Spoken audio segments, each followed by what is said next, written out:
है। एक बहुत ही घना जंगल था जिसका नाम था कालीवन। रात का सन्नाटा चारों ओर बिखरा हुआ था, जिसमें से एक टांगे वाला अपने कुत्ते के साथ गुजर रहा था। उसका एकमात्र साथी था उसका कुत्ता भूरा, जिसके कान हमेशा सतर्क रहते थे। उस टांगे वाले का नाम तो कोई नहीं जानता, लेकिन दोनों रात के अंधेरे में एक पतले रास्ते से गुजर रहे थे, जहां पेड़ों की टहनियां हवा में भूतों की तरह लहरा रही थी। उस टांगे वाले ने सुना था कि इस जंगल में रात को अजीब अजीब आवाजें आती हैं, लेकिन उसे भूख और गरीबी इतनी थी, इतना मजबूर था वो अपनी भूख और गरीबी से कि उसे रात में ही माल ढोना पड़ता था। लेकिन आज रात कुछ अलग थी। हवा में अजीब सी ठंडक थी और चांद बादलों के पीछे छुपा हुआ था। भूरा बार बार गुर्रा रहा था, जैसे उसे कोई खतरा महसूस हो रहा हो।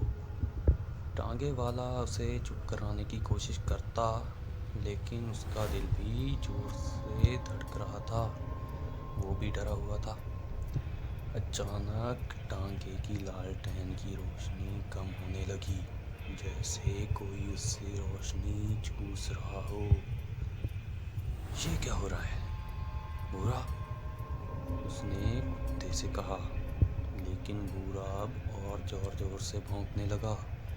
तभी रास्ते किनारे एक टूटा फूटा मंदिर ने दिखाई दिया।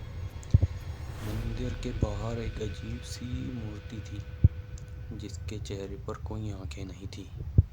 टांगे वाले ने सोचा शायद यहाँ रुककर थोड़ा सुस्ता लिया जाए, लेकिन जैसे ही वो टांगा रोकने लगा, भूरा ने जोर से भौंकते हुए मंदिर की ओर दौड़ना शुरू कर दिया। टांगे वाला चिल्लाया, भूरा रुक जा! लेकिन कुत्ता नहीं रुका। मजबूरन वह भी टांगे से उतरकर उसके पीछे भागा। मंदिर के अंदर अंधेरा था और हवा में बहुत ही बदबू आ रही थी। भूरा एक कोने में जाकर रुक गया, जहाँ एक पुराना कुआं था। कुएं के पास कुछ हड्डियाँ आसपास बिखरी पड़ी थी। टांगे वाले का दिल जोर जोर से धड़कने लगा। तभी कुएं से एक हल्की सी फुसफुसाहट की आवाज आई, जैसे कोई उसका नाम पुकार रहा हो। कौन है? उसने डरते हुए पूछा, लेकिन जवाब में केवल सन्नाटा था। अचानक भूरा ने कुएं की ओर छलांग लगाई, और इससे पहले कि टांगे वाला उसे पकड़ पाता, कुत्ता कुएं में गिर गया। टांगे वाला चिल्लाया, भूरा!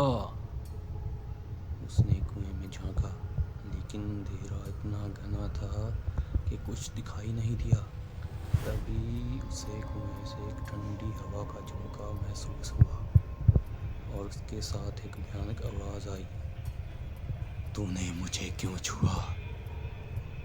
टांगे वाला पीछे हट गया, लेकिन अब मंदिर का दरवाजा अपने आप बंद हो गया। लालटेन पूरी तरह बुझ चुकी थी। अंधेरे में उसे लगा कोई उसके चारों ओर घूम रहा है। उसने अपनी जेब से माचिस निकाली, और जैसे ही उसने एक तीली जलाई, उसने देखा कि मूर्ति अब अपने स्थान पे नहीं थी। वो अब उसके ठीक सामने खड़ी थी, और उसकी आंखों की जगह दो काले गड्ढे थे, जिनसे लाल लाल खून टपक रहा था।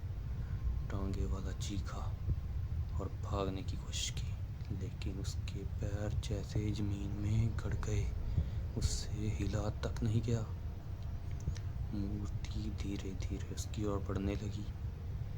तभी उसे भूरा के भौंकने की आवाज आई।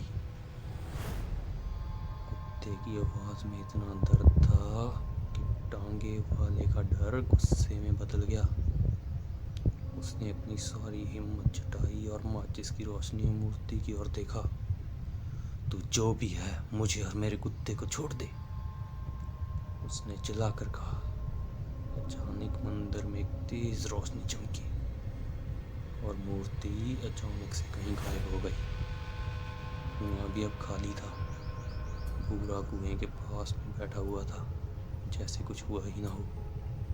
टांगे वाला उसे गले लगाकर जोर जोर से रोने लगा। उसने फैसला किया कि वो अब कभी रात को इस जंगल से नहीं गुजरेगा।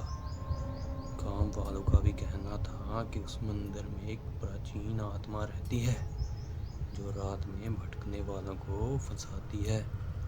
टांगे वाला और भूरा उस रात कितनी किस्मत से बच गए, लेकिन उस रात के बाद किसी ने उस जंगल से गुजरने की हिम्मत नहीं की।